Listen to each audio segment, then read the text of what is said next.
As a powerlifting and nutrition coach who also consumes a ton of YouTube content, sometimes I get recommended videos that seem to be kind of outside of the space or not done by the traditional strength influencers, and I like to react to them because I want to broaden my horizons. So today we have a video called "We Need to Rethink Exercise: The Workout Paradox" by a channel that gives me existential dread and that I cannot really pronounce. I think it's Kyrgyzstan. But here we go. Let's see if this video is going to give me some existential dread or maybe going to give you some good advice on how to exercise. Losing weight is hard, and unfortunately, your body is sabotaging you every step of the way.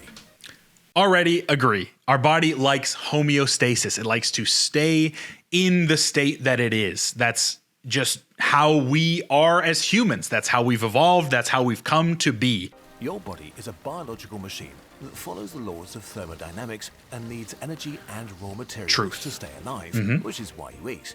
The energy from food is measured in calories, and you need a certain amount to power your internal machines. Uh-oh, we have already pissed off a lot of people. Thermodynamics. Uh-oh, the big bad thermodynamics. Oh no. Yes, thermodynamics are the key. I don't care. Hormones, I don't care, etc. That's periphery. We have to first involve ourselves in understanding the thermodynamics of the individual. Like when I'm creating nutrition content or when I am creating a diet or helping advise on a diet, the first thing we need to do is the thermodynamic needs of the individual. Then we can start to talk about, okay, but what's your food environment look like? What's your hormonal balance look like? Sleep, stress, etc. All the stuff that definitely plays a part. I'm not trying to minimize that, but we have to start with the foundations, and that is how much energy you are intaking versus utilizing, because our body is going to store that energy. That's just how it works. Your brain thinks, your heart pumps, your gut digests, your immune system immunes. Yes. And you contract your muscles to move around. The harder a movement... I want to look like this chicken rooster, maybe. This is the ideal male physique, unfortunately. So, sorry, guys. If you don't look like this, there's no hope for you. ...is the more calories you burn.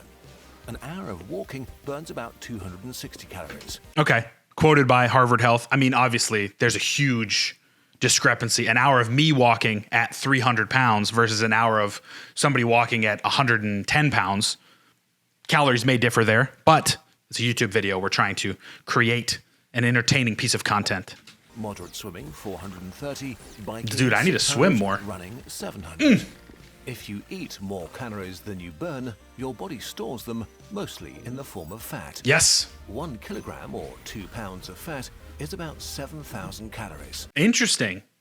1 kilogram. Okay, so 2.2. Because the old adage was 1 pound of fat is 3,500 calories. So 2.2, 1 kilogram. Yeah, it's around there. I mean, we don't really know. That's the thing, is we're still trying to determine this. I've read some things recently that 1 pound of fat is not really 3,000. I don't know. We're still trying to figure it out. A lot of this stuff is very soft in its science. Nutrition science, exercise science. It's hard to really come to solid conclusions like the laws of gravity or how a motor works, right? It's human body. It's very different. It's very individual. Seems simple. To lose weight, you have to burn more than you eat, so fat is turned back into energy. Yep. There are 2 ways to do this. Eating less, which is most likely the easier way to do it. And I'm sure that they're going to talk about this, but when you realize that, let's say walking 210 calories, when you realize that that's a bag of Cheez-Its, and it's not just the whole bag, that's half the bag of Cheez-Its, it becomes very easy to do the math for yourself that you need to eat less if you want to consistently lose weight. It is very difficult to out-train a bad diet. You can do it. You definitely can do it, but it becomes harder as you age, and it's just a little bit more simple if you just create a calorie deficit by eating less. We'll cover in another video, and burning more, say by moving around aimlessly, also called working out. We also get told That's a dig, but it's true. Early on that exercising is healthy somehow, so working out should kill 2 birds with 1 stone. Uh-oh. Unfortunately, this doesn't exactly work Oh, out. okay. It's one of these frustrating experiences where you do what you think's right, only to not see the results you deserve. In reality, exercising is a bad way to burn fat. That's kind of what I'm talking about. It's super difficult to adequately burn fat just with exercise. And until recently, we fundamentally misunderstood what moving around a lot does to our Oh, I'm body. interested. The myth of the workout. Let's see it. A few years ago, scientists began to compare populations in industrialized societies, which sit a lot, to hunter-gatherer communities who move around a lot. Also inadvertently created the Liver King, but sometimes in science, we get negative consequences. So, you know, I think that overall the research has moved us in a good direction, but we also got the paleo, you know, return to nature bros, which really did a number on nutrition science. The Hadza people in Tanzania walk an average of 9 kilometers a day to find wild That's crazy. plants and hunt animals, dig for tubers, climb trees for honey, or collect. So not only are they walking, but they're also, all of these activities require movement. They can move more in a single day than an office worker in a week. No way. So of course they burn more calories, right? But it turns out that the Hadza burn the same amount of calories per day as Yep. a typical person in an industrialized country. I've read this study. Around 1,900 for women and around 2,600 for men, Interesting. which Why? doesn't make sense Yeah. at all. It's also not their genes, since it's the same for other hunter-gatherer tribes. So the confused scientists looked at similar measurements in individual countries. It got even stranger. Active people who work out regularly do burn more than inactive people, but only very little. Yeah, basically muscle is more metabolically active than fat tissue. Both are metabolically active, but muscle is just a slight bit more. But that got so blown out of proportion. But like, people will find one positive correlation with one small little thing, and then the next thing you know, they're creating entire, you know, workout plans based around it. It's like you should build muscle so that you can sit around more after you've built all that muscle, but still eat more because it's going to burn more. It's like, dude, you're putting the cart before the horse. This is crazy stuff. It's negligible. It's really not impactful. For some strange reason, the amount of calories you burn is pretty much unrelated to your lifestyle. Interesting. Per kilo of body weight, your body has a fixed calorie budget it wants to burn per day. Sure, if you want to gain muscles by pumping iron, you also need to eat more to build and sustain Truth. them, or your new muscles wither away. But in total, your body keeps your calorie budget per unit of you pretty There's that homeostasis we talked about earlier. The body wants to remain in a fixed state. It wants to remain around, like, obviously there's sliders up and down, but it wants to stay pretty stable. And to make matters worse, if you want to lose fat, your body sabotages you in small and big ways. First of all, when you begin to work out regularly, maybe go Appetite. for a run in the morning, your body may subconsciously make you move less when you don't pay attention. This is really interesting, and this is true. This is why when you're deep into a diet, it becomes very difficult to continue to lose weight, even though you're eating at a lower calorie count. A lot of clients and myself personally have dealt with this problem. I think that a good way to kind of standardize this is to set a step goal at the beginning of the diet and follow that step goal all the way through. That way, even though you're losing some subconscious like twitching and just like general like daily movement that we do when we're very calorically overloaded or even at maintenance, we can still assure ourselves that we have a base level of movement through our steps. So while you won't fidget as much, you still have that step count, which can help kind of get you over the finish line. It's not going to be a huge difference, but I do think it's very valuable to set a step count with your watch. Ooh, sorry folks, hit the mic. With your watch or, you know, with a general pedometer off of Amazon, whatever you want to do. I think that can be a valuable way to kind of counteract your body kind of putting you in low power mode as you diet down. Maybe you take the elevator instead of the stairs, you sit more when you meet your friends, or you sleep longer. So all of this stuff is subconscious, yes, but there are conscious ways to combat this.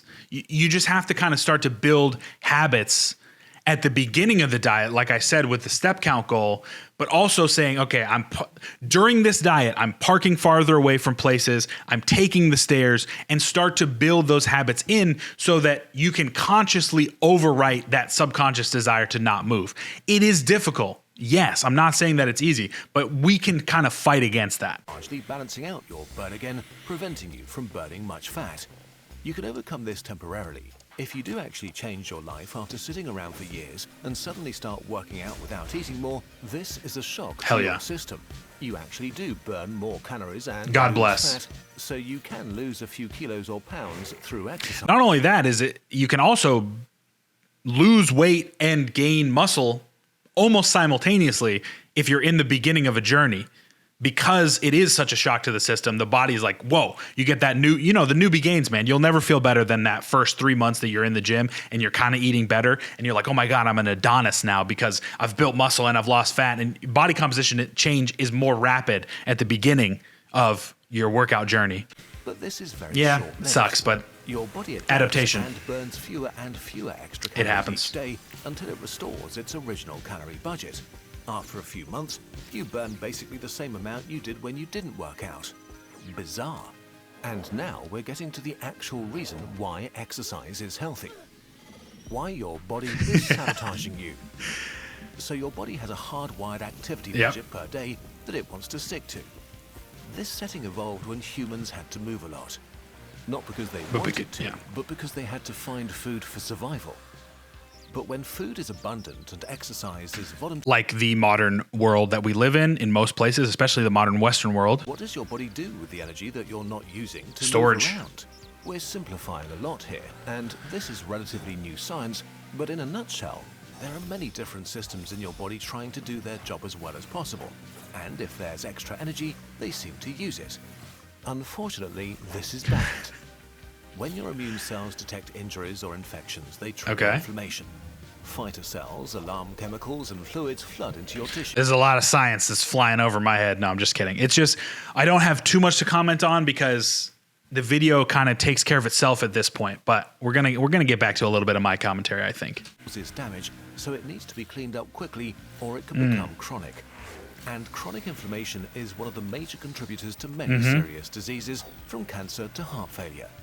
Another thing that kind of took the world by storm was these anti-inflammatory diets, which at the end of the day are just almost impossible to stick to in the modern world. I mean, if you can do it, more power to you, but like, I just feel that we're creating all of these extra diets and extra fads and things for people to pay attention to in an attempt to avoid the basics, the structure of eating whole foods 80% of the time, the structure of moving around more. Like sometimes and I say we because I do this too, we overcomplicate things and we're like, you got to do keto or you got to do the anti-inflammatory. Or if we focus on the diet that is structurally sound and adheres to principles that have been around for a very long time and that have worked for a lot of people, whole foods, moving more, avoiding ultra processed foods that we come in contact with almost every day.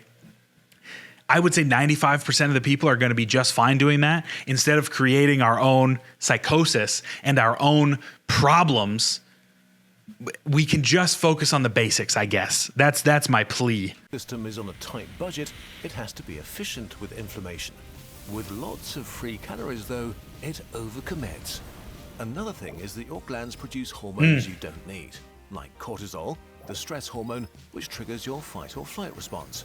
Crucial for survival, but if you have too much of it, you get, well, very stressed. What a great Chronic channel. Stress is a major cause for a bouquet of health issues, including Hell yeah. mental Chronic stress is a killer. For our ancestors who moved a lot and had to deal with sudden bursts of activity, fleeing Stress from was a lion, important. attacking that bison, this cortisol was crucial.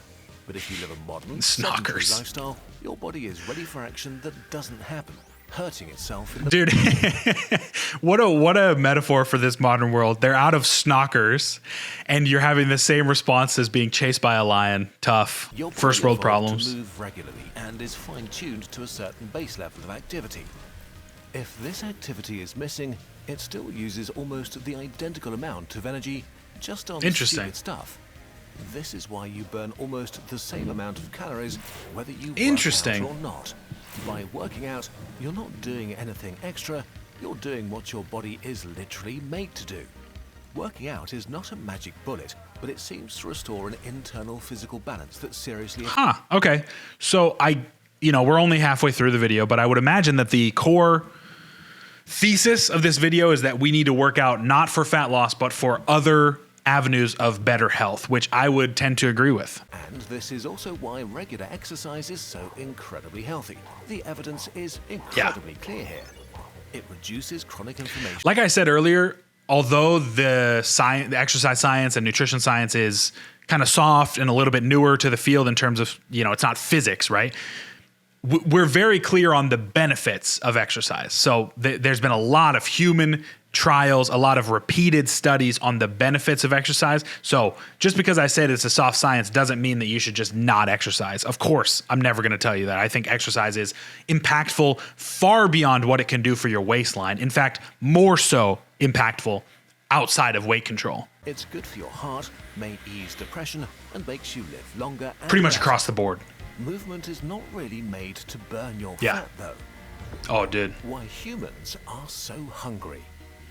When your ancestors evolved, they had to work hard for calories. Sometimes it would be easy and they could afford to chill out quite a bit. But in hard times, they had to move quite a bit to feed themselves, walk longer to find prey, or dig longer to find tubers. Can we just take a moment to appreciate the time period that we live in, man? You can take your phone out and just get food.